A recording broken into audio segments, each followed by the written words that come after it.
دن لگ گئے، ابھی تک اس بات کا کوئی پتہ نہیں چلا۔ قرآن سے پوچھا خدا کتنے ہیں، کتنے کریٹرز ہیں؟ قرآن نے غافر قرآن نے سورہ غفر کی آیت 62 میں بولا صرف ایک، لیکن قرآن سورہ مومنون کی آیت 14 میں اللہ کے لیے جو الفاظ یوز کیے یا کریٹر کے لیے جو الفاظ کیے، وہ قرآن کہہ رہا ہے سورہ مومنون کی آیت 14 میں احسن الخالقین، یعنی پیدا کرنے والوں میں سے سب سے بہترین۔ اگر خالق کا مطلب ہوتا ہے کریٹر، اور خالقین کی جمع یعنی پلورل جو ہوتا ہے وہ خالقین ہوتا ہے، اگر کریٹر ہی ایک ہے تو وہاں پر خالقین کا ورڈ قرآن کی اس آیت میں کس لیے استعمال کیا گیا ہے؟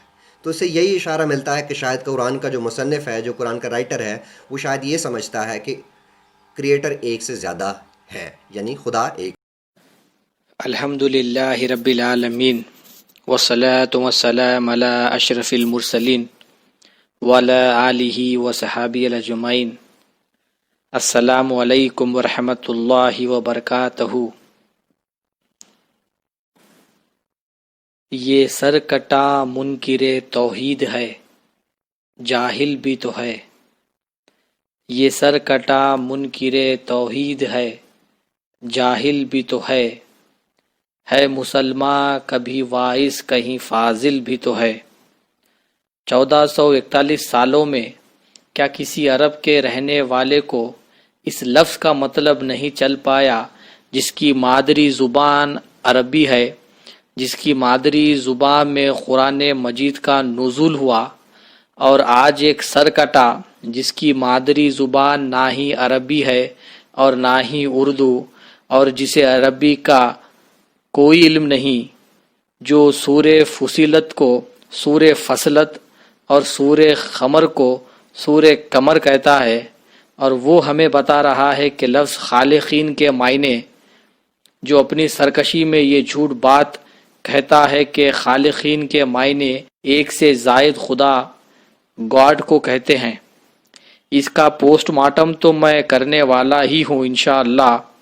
قبل اس کے یہاں پر ایک بات بتاتا چلوں کہ فرقان مجید میں لفظ اللہ 2699 بار آیا ہے، 2699 بار لفظ اللہ قرآن مجید میں آیا ہے، سبحان اللہ۔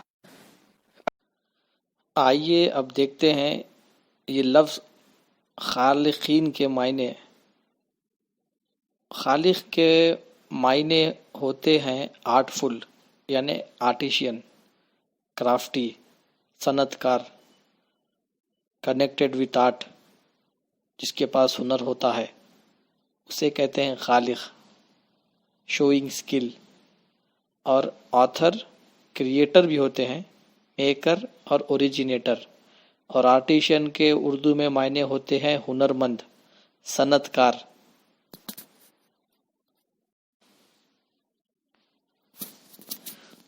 آئیے ترجمہ دیکھتے ہیں۔ پھر ہم نے اس بوند کو جمے ہوئے خون کی شکل دے دی، پھر اس جمے ہوئے خون کو ایک لوتھڑا بنایا، پھر اس لوتھڑے کو ہڈیاں میں تبدیل کر دیا، پھر ہڈیوں کو گوشت کا لباس پہنایا، پھر اسے ایسی اٹھان دی کہ وہ ایک دوسری ہی مخلوق بن کر کھڑا ہو گیا۔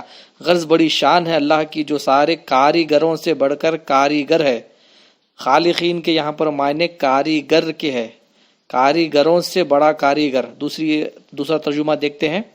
پھر نطفے کا لوتھڑا بنایا، پھر لوتھڑے کی بوٹیاں بنائی، پھر بوٹی کی ہڈیاں بنائیں، پھر ہڈیوں پر گوشت چڑھایا، پھر اس کو نئی صورت میں بنا دیا۔ تو خدا جو سب سے بہترین بنانے والا بڑا بابرکت ہے۔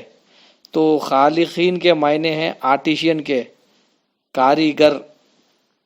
And then we create out of a drop of sperm a germ cell, and then we create out a germ. تو یہاں پر بھی دیکھیے اس آیت میں انگلش ٹرانسلیشن یہ محمد اسد صاحب کا ہے۔ یہاں پر انہوں خالقین کے معنی لیے ہیں آرٹیشینس، دی بیسٹ آف آرٹیشینس، نہ کہ پیدا کرنے والا۔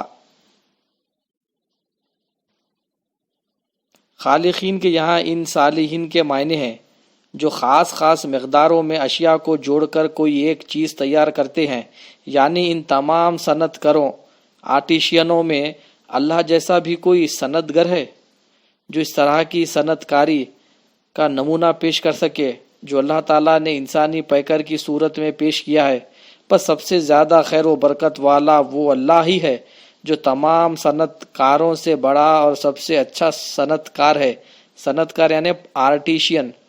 یہ لفظ خالق کے معنی ہمیشہ پیدا کرنے والا یا کریٹر کے نہیں ہوتے۔ مثال کے طور پر اردو ادب میں شاعری میں شاعر کو کہتے ہیں کہ اپنے کلام کا خالق۔ اب تو کیا وہ خالق کے معنی کیا وہ خدا ہو گئے؟ بالکل نہیں، یہاں پر آرٹیشین کے ہے۔ اگر کوئی کار بناتا ہے تو کار بنانے کے لیے اسے میٹل چاہیے، میٹل کے استعمال سے وہ کار بناتا ہے، مگر میٹل کو اللہ نے بنایا ہے۔ اور اگر کوئی کارپینٹر ہے، اپنی کارپینٹری کرتا ہے تو وہ کسی